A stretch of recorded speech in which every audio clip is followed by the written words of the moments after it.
पहले chief of defence staff की नियुक्ति, मिनिस्ट्री ऑफ डिफेंस में डिपार्टमेंट ऑफ मिलिट्री अफेयर्स का गठन, 2020 में गलवान पूर्वी लद्दाख में चीन को करारा जवाब, सेना, नौसेना और वायुसेना की अहम प्रोक्योरमेंट्स, आत्मनिर्भर भारत को बढ़ावा और अभी हाल में घोषित अग्निपथ स्कीम का आयोजन। अब मैं आप सबसे अनुरोध करता हूं और अपनी तरफ से कि रक्षा मंत्री आकर आपको संबोधित करें और हम सबका उत्साहवर्धन करें।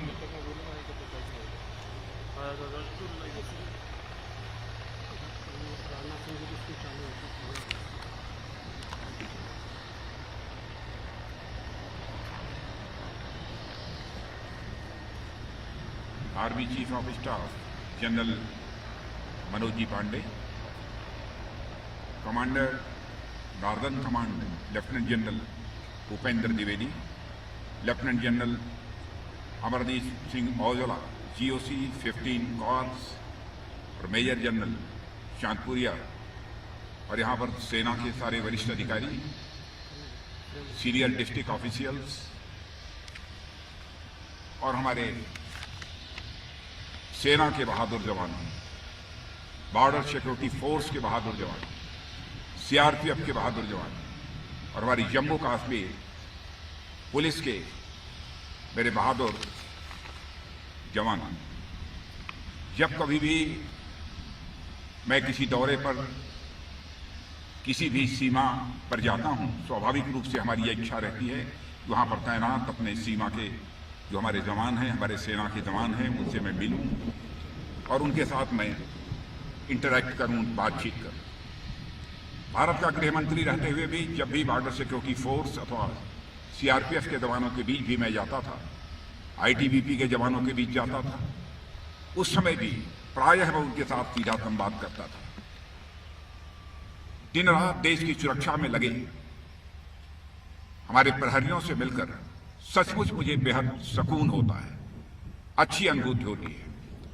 जब भी मैं आप सबसे मिलता हूं, स्वयं को मैं बहुत ही एनर्जेटिक महसूस करता हूं। और सबसे ज्यादा यदि कोई चीज मुझे प्रभावित करती है, गाड़ी में बैठे हुए मेजर जनरल चांदपुरिया से मैं चर्चा कर रहा था आपके अनुशासन की। जब मैं आपका अनुशासन देखता हूं तो मैं इस नतीजे पर पहुंचता हूं कि सचमुच यह अनुशासन ही आपके जीवन का संस्कार है, अनुशासन ही आपके जीवन की संस्कृति है, अनुशासन ही आपका कर्म है और अनुशासन ही आपका धर्म है। मैं इस नतीजे पर पहुंचता हूं और आप जैसे लोगों से मिलकर सचमुच मैं अपने को बहुत ही गौरवान्वित महसूस करता हूं। और स्वतंत्रता प्राप्त के बाद से मैं जानता हूं कि यह क्षेत्र कितना संवेदनशील है। हमारा पड़ोसी किस प्रकार की समय समय पर नापाक हरकतें करता रहता है, यह बताने की जरूरत नहीं है। आए दिन कुछ न कुछ दुर्घटनाएं होती रहती हैं। आतंकवादी वारदातें भी पहले बड़ी संख्या में होती थी, लेकिन अब वह नाम मात्र रह गई हैं। उसका श्रेय भी यदि किसी को जाता है तो हमारे सेना के जवानों को जाता है, हमारे CRPF बॉर्डर सिक्योरिटी फोर्स के जवानों को और जम्मू कश्मीर पुलिस के जवानों को जाता है। सबको मैं इसके लिए बहुत ही बधाई देना चाहता हूं। पाकिस्तान बराबर bleed India with thousands of cuts के साथ हर समय यह कोशिश करता है कि भारत सदैव परेशान रहे, लेकिन आप सब इस देश की ऐसी फेंसिंग वायर हैं कि जिसके कट का प्रयास करने वाले खुद ही ब्रीडिंग के शिकार हो जाते हैं और आपकी मुस्तैदी से उसके अपने कट के प्रयास का खुद ही खामियाजा हमारे पड़ोसी को भुगतना पड़ता है। मैं दोस्तों बतलाना चाहता हूं कि आपके ऊपर देश को पूरा भरोसा है कि आप सब किसी स्तर पर भी और किसी भी स्थिति का सामना करने के लिए सदैव तैयार हैं, ऐसा देश यह मानकर चलता है। भारत दुनिया का अकेला देश है जिस देश की धरती से यहाँ के संत महात्माओं ने भारत की सीमा में रहने वाले लोगों को ही अपने परिवार का सदस्य नहीं माना है, बल्कि पूरे विश्व की धरा पर रहने वाले लोगों को अपने परिवार का सदस्य मानते हुए वसुधैव कुटुंबकम, the whole world is a family, यह मैसेज सारी दुनिया को किसी देश की धरती से गया है तो केवल और केवल हमारे और आपके देश की धरती या भारत से गया है। स्वदेशो लोकत्रयम, यह हमारे देश के ऋषि और मनीषियों ने कहा है। यानी केवल धरती ही नहीं बल्कि तीनों लोक हमारे परिवार हैं। इतना बड़ा मन इन भारतवासियों का है। हमारा चरित्र रहा है, हमने न तो किसी के स्वाभिमान पर कभी चोट पहुंचाने की कोशिश की है और न तो दुनिया के किसी देश की 1 इंच जमीन पर हमने कभी कब्जा करने की कोशिश की है। और मैं जानता हूं भले ही यह सब हमने न किया, लेकिन देश की सीमाओं की सुरक्षा जिस दिलेरी के साथ आपने सबने की है उसकी जितने भी सराहना की जाए वह कम है। मैं कभी विचार करता हूं कि कौन सी भावना है जो आपको अपना सर्वस्व न्यौछावर करके अपनी जिंदगी भी देकर देश की सीमाओं की रक्षा करने के लिए प्रेरित करती है। तो मैं तो इसी नतीजे पर पहुंचता हूं, मनुष्य के हृदय की सबसे बलवती भावना, सबसे स्ट्रांग फीलिंग यदि कोई होती है तो राष्ट्रीय स्वाभिमान की भावना होती है। यही राष्ट्रीय स्वाभिमान की भावना रही है चंद्रशेखर आजाद, सरदार भगत सिंह, खुदीराम बोस, अशफाक उल्लाह खां ने भारत माता के पैरों में पड़ी दास्ता की बेड़ियों को काटने के लिए हंसते हंसते फांसी को, फंदे को चूम लिया, तब जाकर यह भारत आजाद हुआ है।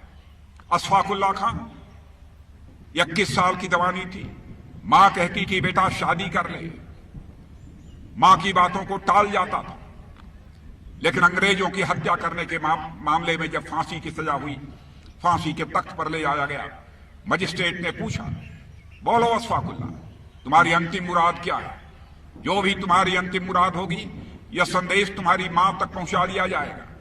बहादुर अशफाक उल्लाह खां ने उसी फांसी के तख्त पर खड़े हुए यह कहा, है मजिस्ट्रेट, जाकर मेरी मां तक यह संदेश पहुंचा दे कि तुम्हारा बेटा अशफाक उल्लाह आज फांसी के तख्त पर खड़े होकर अपनी शादी रचाने जा रहा है, तुम्हारी मुराद पूरी करने जा रहा है।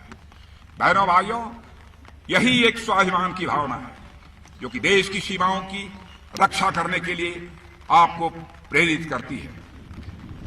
आपको मैं जानता हूं केवल एक ही बात की चिंता रहती है, चाहे जो कुछ भी हो जाए, हमारा तिरंगा इस हिंदुस्तान की धरती पर शान से फहरना चाहिए। यही आपके जिंदगी की एक मुराद है।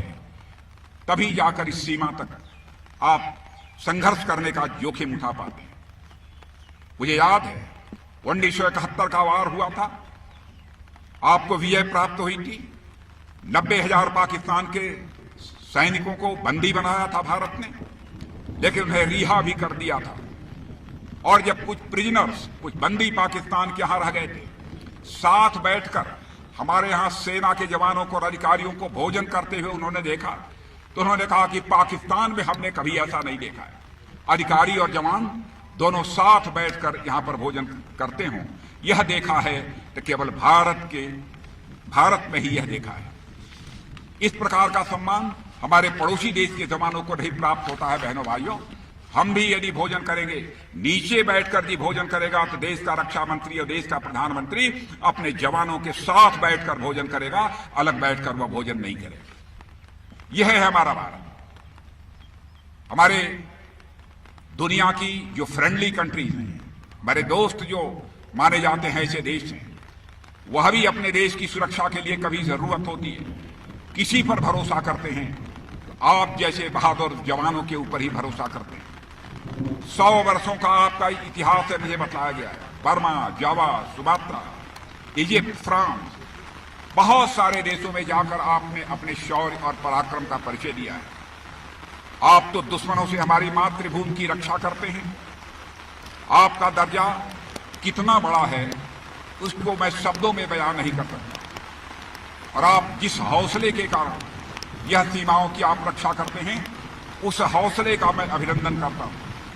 और आप जैसे बहादुर सपूतों को जिस माता पिता ने पैदा किया है, मेरे बहादुर जवानों, उन माता पिताओं के चरणों में मैं शीश झुकाकर मैं उनका अभिनंदन करता हूं कि आप जैसे बहादुर जवानों को इस भारत की धरती पर पैदा किया है। और आज आप सबके बीच आकर सचमुच मेरा भी हौसला बढ़ा है, हौसला अफजाई मेरी हुई है और सुखद अनुभूति भी यहां पर हो रही है। इन्हीं शब्दों के साथ मैं पुनः एक बार आप सभी को अपनी शुभकामनाएं देते हुए और आपके माता पिता और सभी परिवार के सदस्यों का अभिनंदन करते हुए उनको भी अपनी शुभकामनाएं देते हुए अपना निवेदन समाप्त करता हूं। आप सबको बहुत बहुत धन्यवाद। बोलिए भारत माता की, भारत माता की, भारत माता की।